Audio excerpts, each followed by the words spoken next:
east to west, heroes are sent, seeking glory in the greatest of events.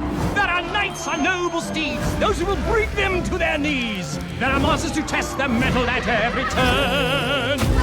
Legends will rise based on their merits. There's even pirates riding parrots. It's the grand tournament.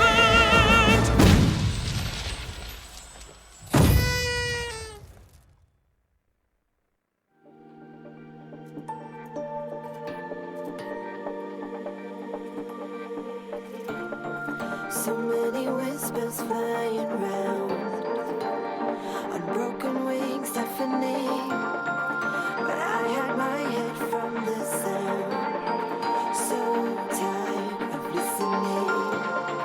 I let my mind just drift away, with perfect thoughts left ignored, but now I'm begging you to stay.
From east to west, heroes are sent, seeking glory in the greatest of events.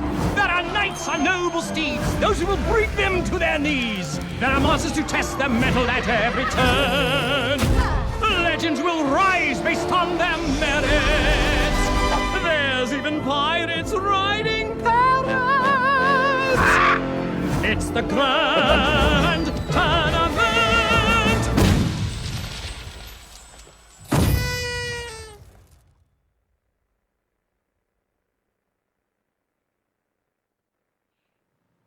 Before I restarted. Welcome back, guys. We just saw Colento make it to the finals of the Star Ladder Season 1 tournament, which will be held later in October in Kiev, between October 16th and 18th, I believe. And we're done with our first. Correct. We're done with our first half of our bracket. But right now, we're going to find out who the second player to qualify today will be. And it'll be between 4 players. We have our first match today being Ostaka versus Surrender. Then the winner of that will play off against Firebat. And the winner of that will play off against Lostov. Now, between the two halves of the bracket, which one do you think is slightly harder? Do you have an opinion on this, Masan? As the strength of the players total or the difficulty of the match between? Just the strength of the players total. See, we can see the matches strength here of right players. now. I would say the second half of the bracket might be slightly more stronger. Yeah, I actually would agree with you there because I think Uh-huh. Ostaka he's not like a player that's too well known, especially with casual players who don't watch a lot of streams or who do watch streams but they don't see Ostaka streaming a lot. Meanwhile, Surrender Yeah. he's hasn't really had too much of a presence in the Western scene, but he's been dominating Not Korea. in Western scene, but he's been dominating in Korean scene. He Exactly. has tier one, two major, premier tournaments in Korea at the moment, past 4 months, and then he earned up to 30. He also got second place in WC last year, so he earned up about $34,000 total in prize pool. He's the best known player and best with the best win rate and best prize pool. Yeah, Strongest exactly. player as far as I know. Exactly. And not only that, but they actually share a common link in a player that we know as Sixo because Sixo he lived with both players before actually.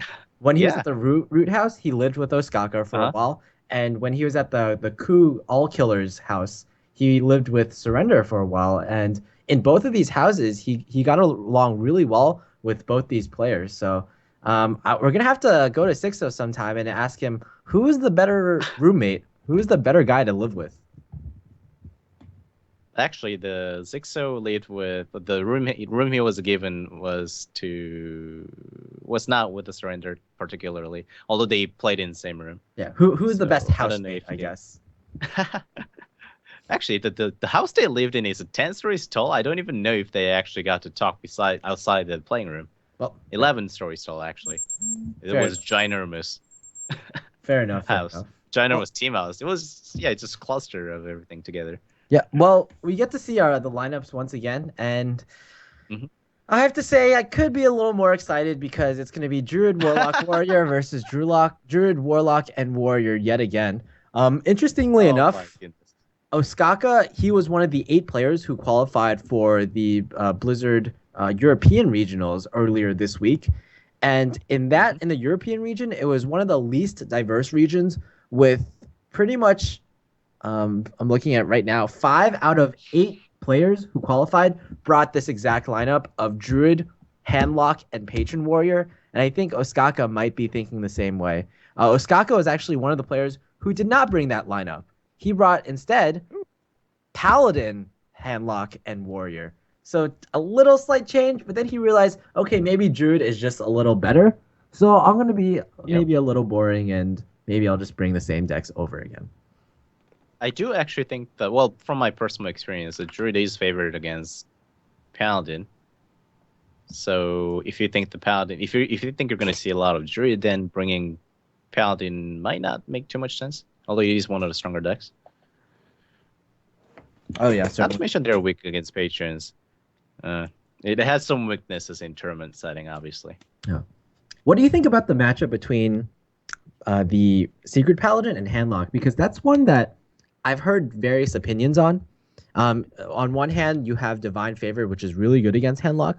On the other hand, though, Molten Giants are something that the Aggro Paladin or that the Secret Paladin typically can't get through. That will be depends on whether they run one equality or some Secret Paladin don't even run 2 Divine Favors, so they might not even join into it.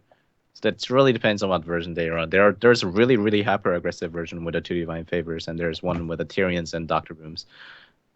I think the one with the Tyrians and Doctor Boom actually is not favored against Henlock, but maybe one with the Divine Favor is. Yeah, it's a good Because of the amount of the card that they're gonna draw with them. Yeah. There's been also kind of a schism in the scene as to which version of Secret Paladin is better. You have players like Dog and Brian Kibler saying that the mid-range version is the slightly better one, the one with Tyrion, with Dr. Boom, and no Divine Favors. But then you have the players who are actually playing the deck in tournaments, and those players like Ostaka, like Hoy, like Kalento, they favor the more aggressive version, the one with Divine Favors. I would say it's against the Druid, the one with a Divine Favor actually is not better, which is probably the reason that Ostaka decided to take it out. But against the other matchups, it really depends on matchup, I think. So obviously it's a mirror. More likely than not, both players are playing Patron because they are Patron players. and more likely than not, Yeah. they're both handlock. So the real question here, I think, is what matchup do you want to queue into? So obviously, handlock versus patron is favorable, so you definitely want that. Mhm. But the other ones become a little more obscure because there's been different opinions of druid versus handlock. There's different opinions Mhm. of druid versus patron warrior even. Druid versus Henlock, what are the opinions differ based on? Like, Well, what did you hear? the opinions are either handlock is Just favored different? or druid are favored, or it's even. So there it is. I think it's really depends on what version of the Druid deck. Some people actually skip on, like I said, the big game hunter and mind control tech earlier I mentioned. But one with it, I think, is still favored. It's like how Druid used to be. Theoretically, shouldn't be favored, but he's apparently favored as far as result goes Yeah. between well against Handlocks Well, as for a far as long period of time. as far as stats go, in Blackrock Mountain, it was actually handlock that was favored with a record of 43 to 34. But Masan, how does that change in post TGT? I don't think handlock has changed that much, except that demons are being run more in handlock. But just the addition of aspirants over other cards, does that help the druid or does it hurt the druid? I think it helps them because it forces like the long time ago. One of the reason that Druid was like it just makes the Druid have something on board early on, which is kind of important. Which can be important. Like if you have let's say you have a silence against Twilight Trick and you don't really have anything to kill it with, maybe you have an aspirant on field and you play the silence, and you still get to keep the 2/4, and with that you can threaten your opponent with the Force Nature Savager relatively early. Just keep on trading and not really doing anything to the face, and then you just force him down. Just more minions allow you to do that. Yeah. In new decks, I think, than old decks. Yeah, I think it's a really interesting question because it's very obvious that the aspirants are really a really great addition against aggressive decks, but against the more like control-y decks, like how much better is it really? Like it's even arguable that it's worse against Control Warrior because Fire War Axe is like one of the things that Control Warrior can mulligan for, and it really deals well with the aspirants. Do you have any opinion on that, Amsan? I actually think they differ. It's just very, very often against Control Warriors, you're just left with the just minion not being able to combo. Like often you're forced to use your Shade of Noxtramas trading instead of just waiting and then combo an opponent down, which would be ideal. But you couldn't do that. I think it just makes the match a little bit more fluent and smooth. Just there are just chunks of turns. There used to be chunks of turns that you're not doing anything. You're just hero power skipping just because you don't want to use Force Nature Savager combo. You don't have Ancient Lore.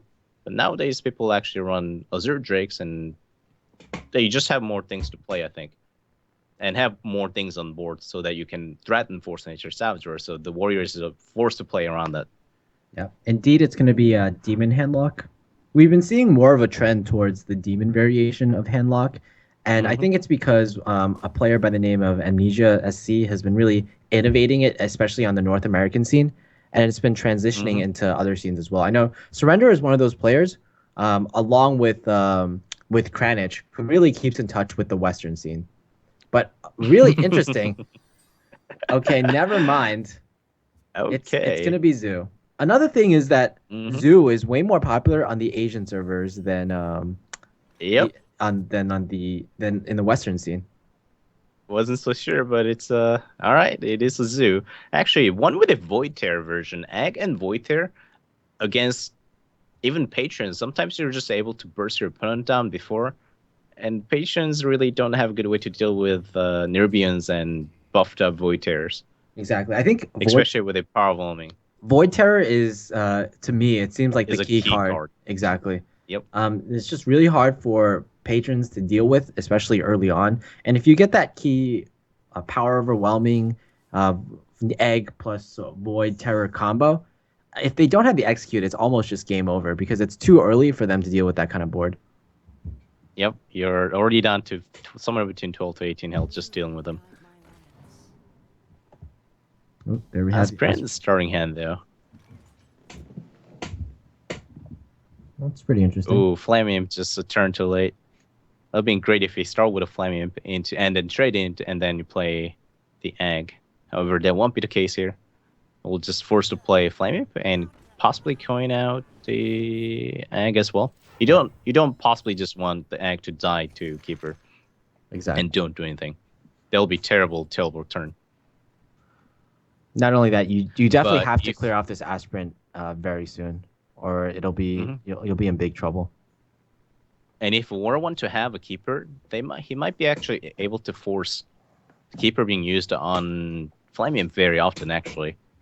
And that would be pretty good for Surrender. Well, that's not the case, but that would be pretty good for Surrender because he has a Void Tear next turn coming up. I think if I had the Keeper here, I might still choose to go for the Silence because it's just one of the ways you lose this Druid Yeah, it's is if you get way a Void too Tear. good.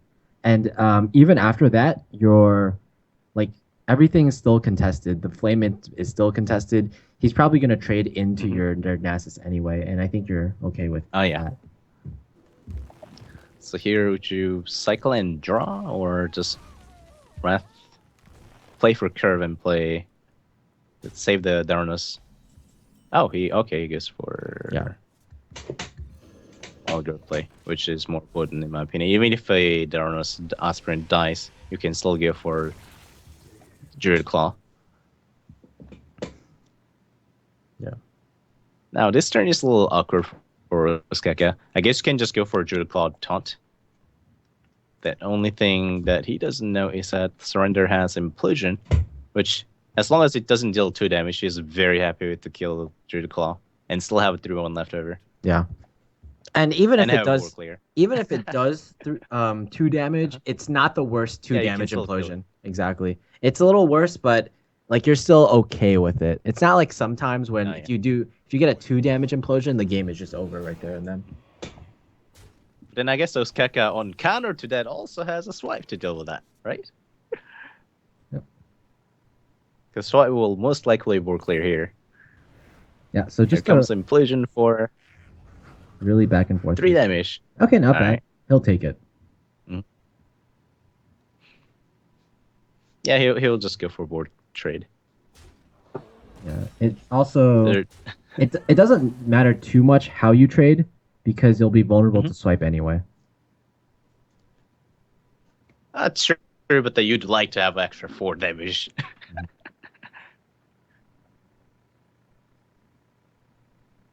Yep. Wow. So Ostaka does have a swipe to claim board up, but then he doesn't really have anything after. So he's just forced to hero power and pass, and next turn he has a great lore turn, so that's good. Whereas the Surrender doesn't really have anything now to just look at it. He has a Flame Imp and Defender of Argus, which isn't too amazing. I guess he can go Lothab, which would be contested by Ancient Lore. So Ostaka, either way, I think is pretty happy. He's at 31 health compared to 20 on a Zoo. He just needs to survive, actually, against the Zoo until turn 9 or so, and then usually it's in Druid favor. Yeah. Funny thing here is that the Warlock is at a pretty low health, so it's a pretty viable strategy for Ostaka to just kind of race the Zoo. Oh, yeah. You can just pose the threat of having Force Nature Savage. It's pretty close to turn 9 already. And oh man, And Sylvanas then Zoo will be and the one who's Innervate. trading. Sylvanas and Innervate are pretty cool here. It's just Oh, more yeah. minions to contest the board with. Mhm. And more tempo is exactly what you want against Zoo. Oh, boy. Actually, the Defender of Argus is great. The 6-6 dealing with the 5-5 still have... well, it's contested by a swipe, but then the Ostaka doesn't have it. So I guess it will just go for... Actually, could go for a Surgery if he really wants to, and hope that he draws into it. Oh, I think But the boot. no, I Gotta would, go for I boot would here. do it. It's just way more, like, so much power on the board. I would even innervate hero power and kill the 6-1 to not be tested by. Yeah, definitely. And I think you're okay with that. Typically, in this matchup, how it goes is that the Druid is at much lower health. The like the Zoo can just do way more damage, and then you're afraid of hero powering down a 6-1. Whereas in this scenario, you're still going to be at a really high life total afterwards. Yeah, 26 health, about to be turn 9, and you're threatening lethal already against Zoo with a Force Nature Saboteur. Yeah. A lot of this came down actually to the first turn where Surrender missed his one drop. Can you imagine how different the game would be if he got a Flame Imp just one turn earlier? He would be able to contest the Aspirant, and he would prevent all this ramp from the. Oh man. Yes, that is a strength point and a weakness of the running Void Terror deck instead. All right, so Surrender really has to hope that the Boom RNG goes well for him. Yep. I'll even just go. Wow. This is a very awkward position. Oh. It's the boom. Uh-oh. You know, there is a 1/20th chance now. Or so. 1 out of 6. 1 out of 24 that actually boom dies. Yeah. And there's actually a chance that both booms die. These are like the kind of scenarios where like it's really hard to calculate what the best play is, but there usually is like a mathematically best play. Like how you trade with the boom bots, for example. Mm-hmm. You're dead to combo anyway, so I think he's just going for face, not risking too much. Yeah. Besides the combo.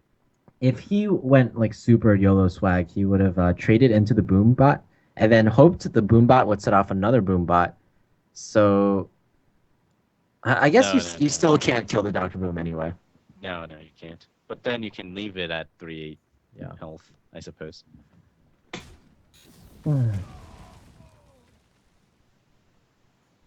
Oh, that's interesting. What do you think about just using Force Nature here? Seems potent. You keep your 7/7 alive, and you can even kill majority of the minions out there. Yeah, I think it's a really great play. Besides that, you can go towards Drake and swipe is a huge draw. Wow. Yeah, so that is a war clear. Do you swipe or that is a war clear again? Yes. Wow. Yeah. I will go for swipe. On 7/4, there the chance of you losing Dr. Boom is not as whoa. Okay. that was actually at first. That was actually really close. Exactly. Uh-huh. Yeah. The risk there, even though it was a small risk, is that if you swiped, it was possible that your boom would die. Yeah. But what are the actual chances? There are 3 targets. And both bombs needs to hit, so 1/9, and then both of them needs to hit 3 and 4.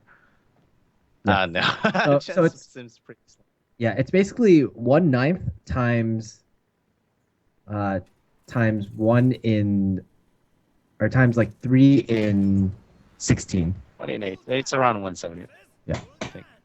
Yeah. So Ostaka, he was feeling a little risky. He went for the 69 and 70th play. And even if like the RNG went totally bad for him, it wouldn't have been super terrible. Yep. Well, the Ostaka was a convincing win, rather. So it's a handlock versus. It is definitely handlock seeing Healbot, not the zoo. Yeah. So Surrender has to be feeling really bad right now because he really wanted the zoo to face off against the Druid from Ostaka. It was definitely by far the best matchup. Whereas now he has to go up against the handlock. And he has to go up against the Patron Warrior. Two matchups that are kind of iffy. Yeah, it's also it's a yep, you're right. You're correct here. It's iffy at best. Yeah. Judging by stats from previous tournaments, we have because none of these decks have really changed in TGT. Handlock, Zoo, and Patron Warrior have all pretty much stayed constant. But the Handlock versus Zoo matchup was pretty much 50-50. It was 51% favored towards Zoo, and the mid-range and the Zoo versus Patron was slightly favored towards Zoo, which was 52%, 37-34. But then it's a slightly slower version of the Zoo with the Dr. Boom, and it might actually even have a Sylvanus. I'm not so sure. Yeah. Well, I think the list has pretty much been standardized these days. Zoo lists are pretty much 3 cards off from each other, and pretty much all of them run Morganis. They all run the Dr. Boom. Yep. Oh, some Fear Protector. Yeah, that makes sense.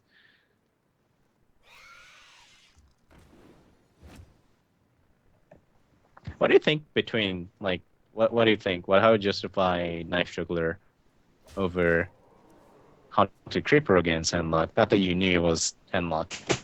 I think you can, first of all, you can kind of assume it's Handlock. And if you can assume it's Handlock, I like the the knife juggler better because it just deals more damage early on. Whereas if you're against Zoo, for example, you probably want the board control more and the potential for playing the knife juggler after you trade. Well, first of all, you trade your Haunted Creeper in and then play knife juggler. That's more important. Whereas like the 2 extra damage from killing off the Haunted Creeper is probably not as important in this matchup. You are correct. I believe I agree with you. Yeah. Because the likelihood of you having, I don't know, the likelihood of your opponent to drop is more like Ancient Watcher than Sunfury Protector. If it was going to be Sunfury Protector, you knew that then Spider would be the Haunted Creeper would be in the pick. But, yep. But then again, you don't really want to deal face damage early on so too much because the Molten Giant. You want to just have a stable board and you just want to burst them down without your opponent letting your opponent have a combo, right? Yeah, so Ostaka's hand was not looking too great until he drew into Twilight Drake. Basically, he started off with Sun Fury Protector. He started off with he doesn't have any Molten Giants yet, and he had a really clunky hand with BGH with a Melganis. But because of that Twilight Drake, it changes everything. And now his hand is actually looking pretty good here. Decent. Yeah, especially because his BGH, it turned out that he might get some use out of it. With that void color draw. Very good use out of it. The Malgadis is the only thing that comes out of the void colors, so if he somehow triggers it, then pick game winner, boom. Exactly. And Surrender doesn't really have any board presence nor damage. I might even consider just nagging it. No. Sims is a little bit weird. Again, Abusive Surgeon. It's a very awkward position because you don't want to have too many weak things on board, just in case of the AoE. Okay, so he does end up just killing it and going for an egg. Yeah, and also the egg prevents something like a Hellfire player from doing too much damage here. Oh yeah, definitely. Not that it is a threatening damage; it's only 5 damage. At 22 health, you're welcome to just take that damage. Oh, wow. Another great top deck here from Ostaka. He saw that Surrender had such a hard time dealing with the first Twilight Drake that the second one is just so threatening at this point as well. It's going to be way more annoying. Now, the Void Color and Flaming seems to be kind of obvious pick because otherwise all the other options are really vulnerable to AoE. Just Hellfire and just straight into 4/4 kills everything. Yeah, but now you have a great Argus play here with the Ancient Watcher. Yes, that is a great one. And Surrender just doesn't have enough things on board.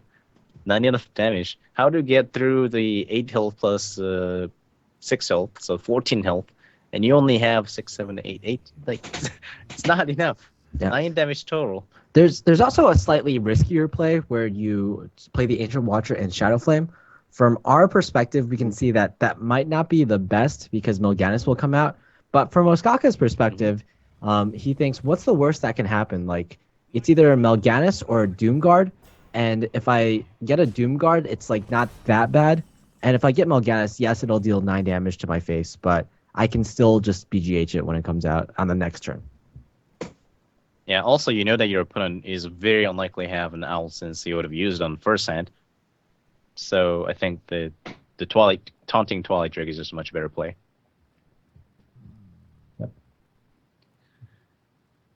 Oh boy! Now you can actually just go for run your Void Color into either one of the minion, and then Magnus comes out, and 3/2 becomes 5/2, and then you can defend the Argus and kind of deal with the board. Not necessarily. Yeah. It doesn't board clear. It doesn't. No matter what Surrender does this turn, I think next turn will be something like a BGH into Shadow Flame, and that'll be just insane. Not even needing Shadow Flame, just PKM Hunter and Dark Bomb clear whatever it's left over.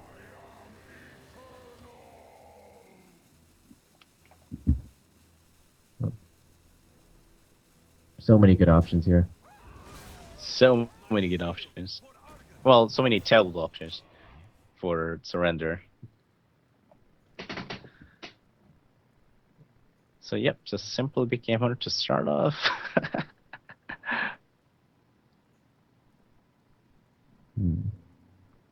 Yeah, you definitely BGH, but the real question here is how threatening is this board really? I don't think it's too threatening because you get to kill off the 2/2 with a 2/3 Argus after it became Huntery. So only thing that are left is a 2/2 and 2/3 against a 5/6 taunt. Yeah. And you know that your opponent has burnt the power whelming already. Well, first one. Yeah. You can Second one will only deal 2 damage to face. With the Molten Giant, you're very happy to take the 2 damage. Yeah, I think also by saving the Shadow Flame, you kind of like basically save it for a rainy day. You're saying that in the later stages of the game, I always have this as like my emergency switch because you're always gonna have minions on board. With the Molten Giant, especially. Yeah, with the Molten Giant, yeah, it can just clear everything.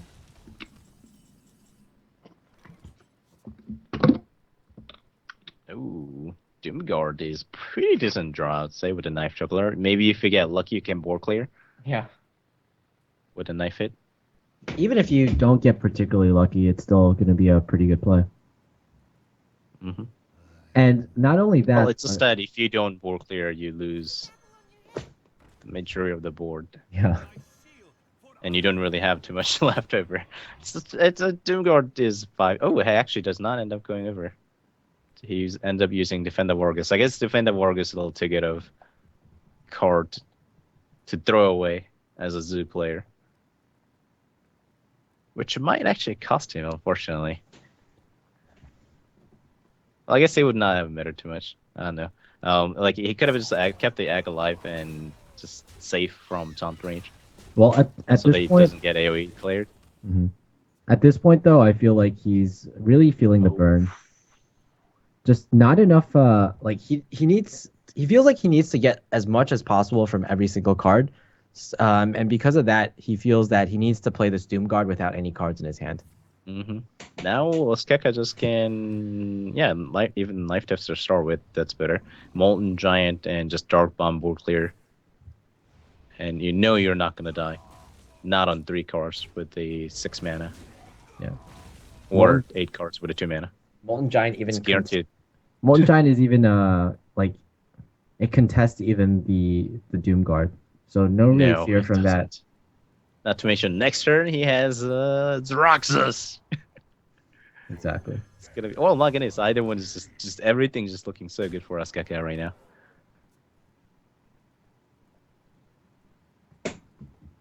Despite him being at 9 health. Emperor Thor's not as bad as well. Yeah, Emperor Thorison, and you gotta taunt it up though. Yeah. That's the case, which he wouldn't mind. Which he absolutely would not mind there. Taunting up. He's happy to taunt up against a 3/3. That's it on board. Is there any combination of 2 cards that could just like kill Ostaka on the next? No, not from 12 health. Unless Leary and Faces all of a sudden out of nowhere. Well, you can't even play that. Then you don't have enough. Yeah. Implosion actually is a pretty good card to draw. Okay. Now it's not so much. Owl would have been useful a few turns ago, but sure. Now you can. Wow, actually, how do you clear this? Is that even possible to clear the Void Color Infernal Sunfury Protector? And Mal'Ganis is guaranteed to come out? Unless the Void Color comes out again. But even then, like the Void Color something. No, you don't want that. Or do you? Maybe you do. Maybe you do. Or just go for typical Emperor Thorison and Infernal. What about Sunfury still? What about Void Color and Shadow Flame? And plus Infernal, obviously. Whew. That sounds great as well. Like any option. Exactly. Ostaka is just picking which can to throw at the opponent's face. Here, have a candy. Here, have a candy. By the time... Yeah. There's really no bad options here. No. But, like, is there anything that Surrender could draw? I do not believe so. Only thing he can draw is a Doomguard. And if he uses a Doomguard to get through the taunt, then how do you kill your opponent? Yeah. Who's gonna have another taunt? Who's gonna have another Mal'Ganis? Who's gonna have Emperor Thorison? Who's gonna have board clear? I think just don't see a way. I think Surrender had 3 cards in his hand, And possibly the best 3 cards he could have had were a combination of Owl, Power Overwhelming, and Doomguard. And there was no way for, like, even with those 3 ideal cards, it wouldn't be enough damage, basically. Mm-hmm. All right. So Surrender picked down to 0 on 3. Wow, 0 and 2. Oof. Yeah, so again, it's like I said before, if you bring a deck that's not super conventional, like this Zoo, then you might just queue it up over and over again to basically prove to the viewing audience that your decision to bring this deck was the correct choice. Oh, he gets for a mirror matchup first. Okay. Definitely liking his skill. Like he wants to show like who has the better skill in this matchup, but against Ostaka, that's kind of a hard sell. Ostaka in Blackrock Mountain was the best patron player, just statistically. It was pretty amazing there. I think in Archon League he was on tournaments, right? Yeah, in tournaments. In Archon League he was something like 9-0. Oh wow. Yeah. And well in tournaments overall he had a record of 22-9, which is a 71% win rate. Nice. And then Surrender also is the one who been taking rank 1 Legend in Asian server over and over with the patron deck. Yeah. So Surrender's and patron... that's while Zixo was there too. So. Exactly. And you know what? Surrender's patron record isn't that bad himself. His record was 11-8 in Blackrock Mountain at least. So definitely very respectable. Compared to like most pros, they actually have slightly negative win records with patron.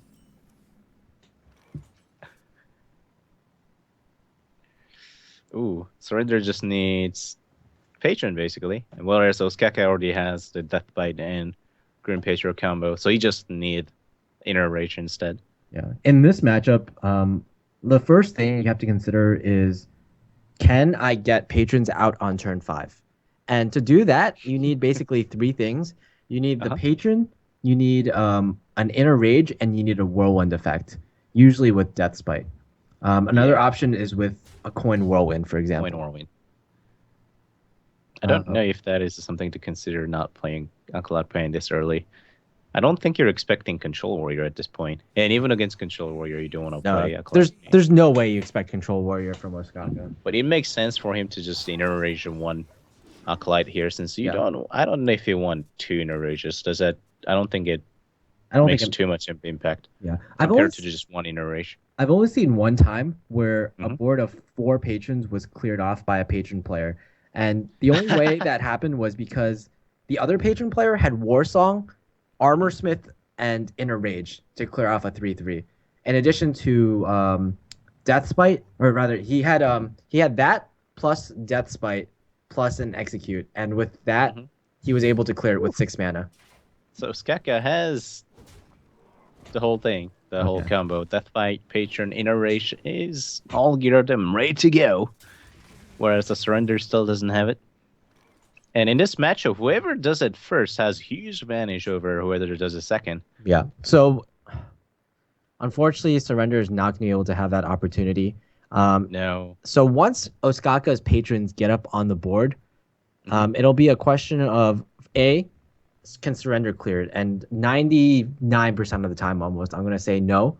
And after that, it's going to be a question of, like, what do I do after that? You either can go with the plan where you build up your own patron board and force your opponent to deal with your patrons. Surrender doesn't have that option either because he doesn't have patrons or a patron in his hand. The other option is you try to kill your opponent off because he overcommits to patrons, and you can kill him off with a Frothing Berserker combo. Oh yeah, definitely. He does have so he decided to just go for a draw, and so he's giving up on going for a patron or top decking pet, hoping he gets lucky and go with a patron. Yeah. So in this scenario, Masan, what do you clear here? Either you clear the Armorsmith or the Gnomish Inventor. What do you think is more threatening? We'll clear Gnomish Inventor because one can just die to things like Whirlwind. Yeah. And if a 2/3 runs into 3/2 and then perhaps he has a weapon, Ostaka at the moment does not have another Whirlwind to trigger.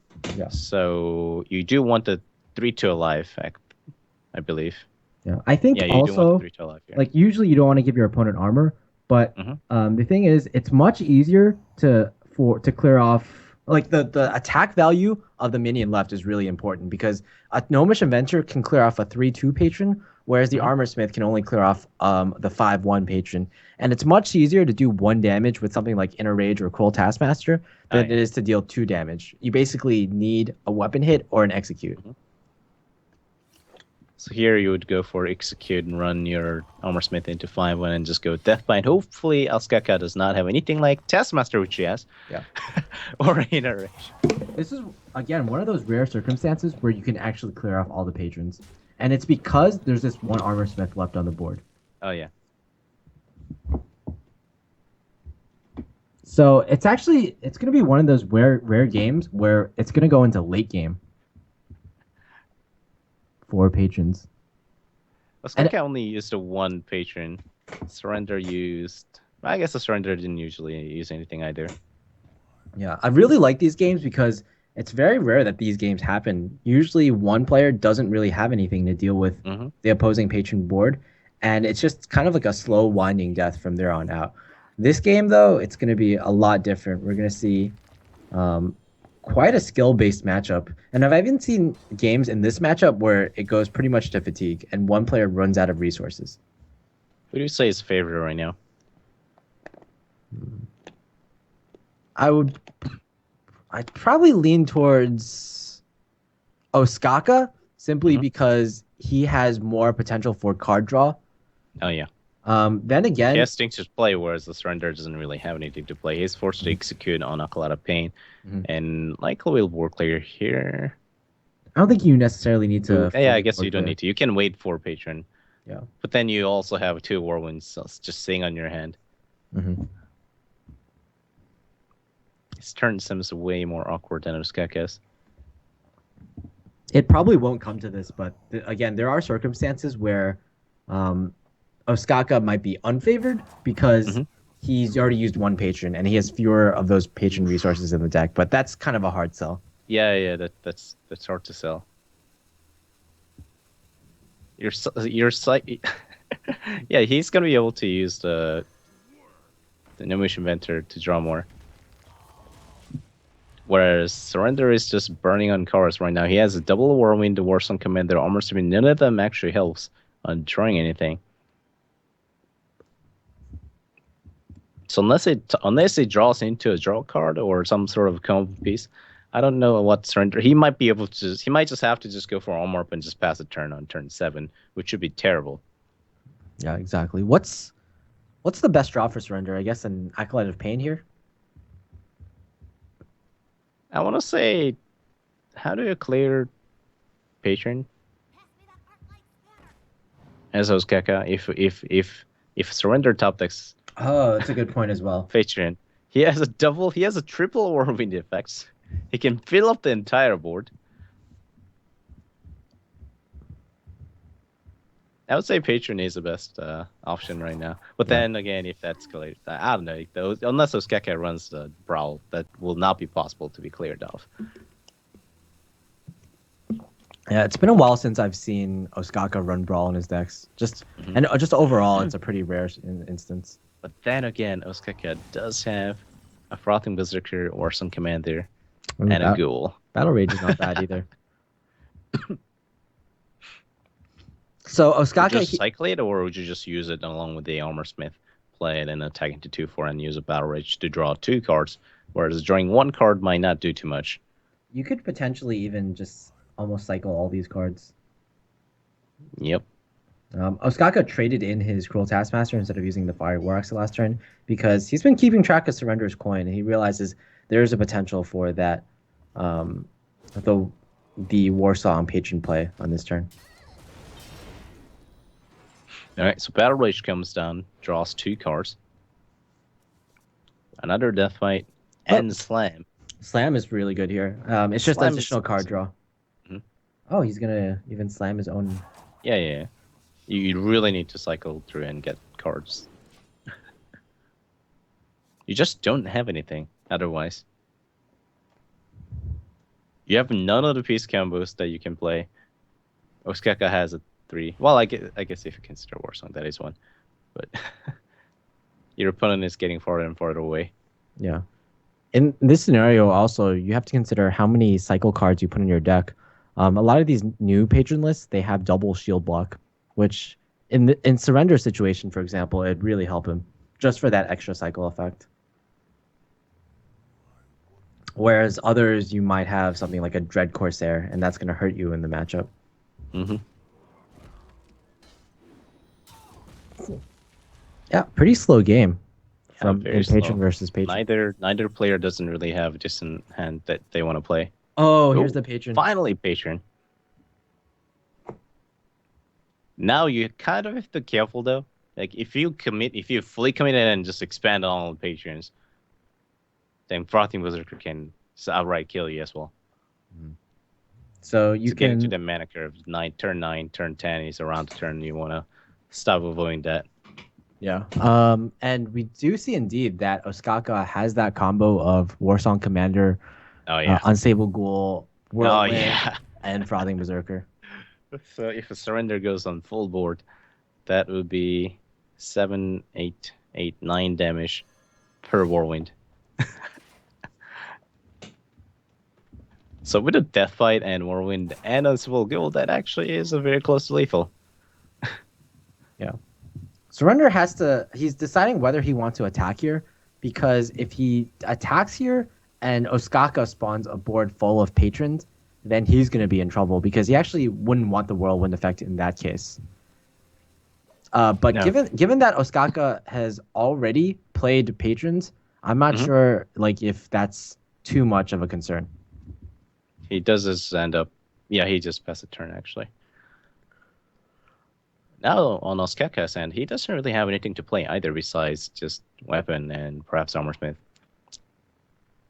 to just bait out the charge. But then I don't know. His end is awkward as well.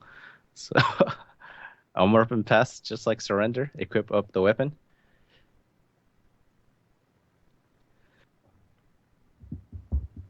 Yeah, not really much action here, Yeah, and might it's as well to play. It seems to be that it's like pretty much the game is in Surrender's court at the moment.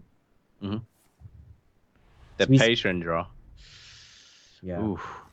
We said Ostaka pretty much had the lead before, but it's just this one it's draw just changed everything. Yeah, one draw changed everything. Now, do you agree with that Death Bite equipment after attacking instead of just using it beforehand? Oh man, another armor upturn. Oof. Neither one of them wants to attack their first charge. Yeah, they realize if patrons come down, it's almost just game over if you use that first charge.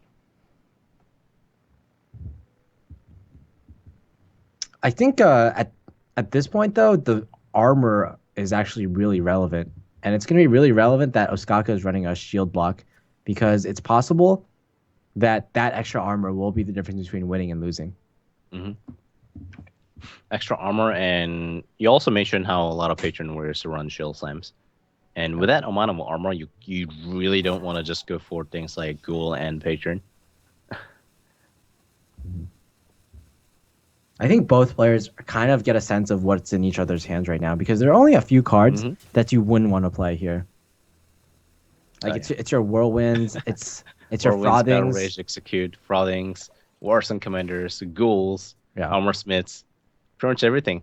Yeah, with the exception of the Patron, I guess he could have played Patron and just expand on board. Yeah, and you do have to consider that most of the minions that you play on board will feed an opponent's Patron, so you don't want to play that either. Battle Rage. Now you could draw several cards here if you really, really want to. Yeah. I just don't know if that's worth. What did you say here? I think Battle Rage, right now in the situation, it's more of a refill card, and you can save it pretty much for a rainy day. Like after you expect sometime to get a board full of patrons, and after that you need something to refill your hand, because you probably used all your hand. Exactly, used all your resources at that point. I'm more surprised that Ostaka is not still using first charge. Yeah. Because once the surrender, let's say surrender just expands on board right now, and Ostaka don't really have lethal, not with the one frothing berserker. Mhm. He needs the 3 Whirlwind effects to kill your opponent, Yeah, it seems not 2. it seems like both these players are almost in equivalent situations, right? But one player has decided to save his death spite after, or rather, one player has decided to save his death spite, and the other player has decided to use one charge of the death spite after he saved it for a turn. Yeah. Now, knowing that Ostaka does not have extra Death Bite Whirlwind effect, so Surrender knows that Ostaka likely has a maximum of 2 Whirlwind effect. Likely. Then he should know that he's unlikely to die in 1 turn. So can Surrender kill Ostaka in 2 turns is something Surrender has to consider. In 2 turns with what kind of combo? With Warsun Commander, Green Patreon, any combination of two turn combination. Any can Ostaka kill Surrender? Well, the other one. So can Surrender kill Ostaka in 2 turns before Ostaka kills Surrender? Basically, before Frothing Berserker comes. Yeah. But then again, I guess the double Frothing Berserker with the Warsun Commander and Warwind, that still wouldn't be enough. No, because that's only 1 Warwind effect. Even with the inner rage, that will not be enough. So what's stopping Surrender from expanding board right now? When Ostaka does not... Oh, now we go. Okay, Surrender cannot expand the board anymore. Yeah. This anymore. This is the point where we get into a lot of mind games. Because Ostaka did that attack, he might be signaling to Surrender that, hey, I drew a piece of the combo that I really need, and now I can afford to... like, if you develop your board now, I can just kill you right here and then. Oh, yeah. Ostaka has a lot of health, actually, so... It's 42 health you need. The Surrender does not have what it takes to kill Ostaka. Almost regard. Wait, actually, if Ostaka expand on board, can Surrender kill Ostaka from 42? He has a double Frothing Berserker with a Warsun Commander. That means he can Warwind 3 times total. So,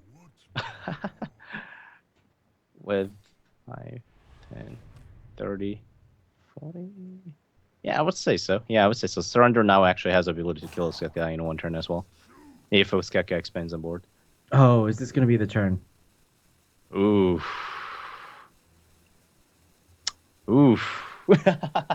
Yeah, I'm not actually sure if this is lethal for Ostaka, because there's only 1 Frothing Berserker instead of 2. You usually need 2. But Surrender doesn't know that. He's just worried about Ostaka having full combo, because he already has his combo as well. I think just that Ostaka hasn't played any card forever. That Surrender is expecting Ostaka to have something near full combo. I think because Ostaka he's running the double shield block and he's building up so much life, he's at a pretty big advantage in this game. Oh yeah, definitely. At any point where Surrender goes off with a board full of patrons, and he draws into his second Frothing Berserker, then the game is just over. Oh, Emperor. Wow, that is a great card right now. The question is, are you afraid to develop 2 minions on your board? And No, not right now. Not with the Armor Smith, because Armor Smith by itself cancels out at least 4 damage. Yeah, and minimum of 4 damage. Not only that, but the Armor Smith is at 3 attack. 1 turn too late.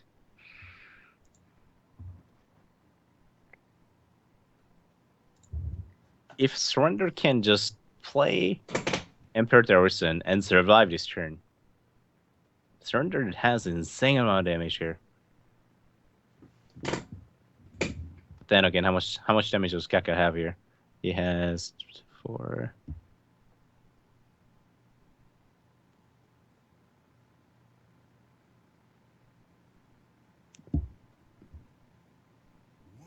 The problem is Ostaka, he doesn't have a second Frothing, and he doesn't have a patron either, so he actually can't deal that much damage. Well, with the 3 Whirlwind effects, if Surrender... Oh, yeah. If not, unless the Surrender expands on board, which is not going to. Oh, wow. Yes? Whoa! 1 Frothing Berserker or Patron could change everything! And it's thrown! There it is. There it is. It is The Well- winner, chicken dinner. That is the game. Well played, guys. This Well is played. pretty interesting patron mirror, I guess. We're gonna see the full Wow. extent of what patron can do here. The triple whirlwind effect on 8 minions. With a double frothing berserker. I think Ostaka right here. You just go for a record to see how much damage he can do in one turn. That is 48 plus 4, 52 plus 4. Yeah, I'm really glad that 55 damage, I think, is the maximum. I'm really glad we get to see Surrender's reaction here. He's like, oh man, what the heck is this? 54 damage in one on a single turn. It's probably gonna be even more. I mean, just from the frothing berserker, it's around 54. But we're gonna that's see from it is a ghoul dice and the Warsong also dies. oh But Ostaka. yeah, you're right. Ostaka even attacks with the armor smith and the war song. Wow. Wow, Ostaka playing patron warrior perfectly here, getting the maximum the maximum damage possible. Yes. Well, wait, did the Warsong Commander have Yeah, the War Song commander had charge as well. And- one health or 2 health? It I had thought one health. health. It had 1 health, Okay. but by trading he gained even more damage. So that's Oh, okay, basically he had it. a 2 health because he already used the Warming and the Death Bite. So 2 Warming effects.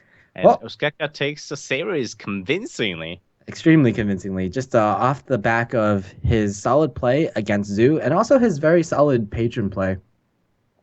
It was a pretty back and forth series, and I don't think it was the most exciting game, the last one, Patron Mirror, but it was very educational, at least for me. If you're the type of person who like Worth really, studying. yeah, it's worth studying. Like exactly, not only like their plays, but what you would have done in that situation. Me personally, if I were Surrender, I would have expanded board on the turn Ostaka didn't attack because you know you're not gonna die, and you're likely able to kill your opponent in 2 turns if you have a full board patron. Yeah.